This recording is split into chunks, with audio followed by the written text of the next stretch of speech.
মদ্যপান অবস্থায় এক মাতাল রাস্তায় সাংবাদিক দেখে আমি হাত জোর করে আপনার পিতার নাম বলেন।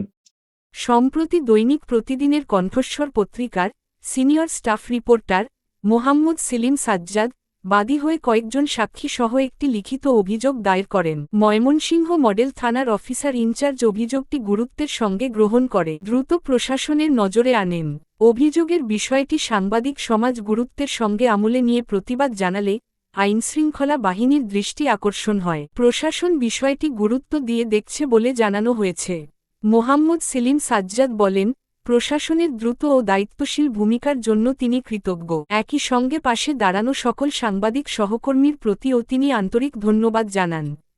তিনি আরও জানান, সাংবাদিকদের প্রতি কোনো ধরনের হুমকি বা দমনমূলক আচরণ হলে সংশ্লিষ্টদের বিরুদ্ধে আইনগত ব্যবস্থা নিতে প্রশাসন কঠোর থাকবে। ভবিষ্যতে সাংবাদিক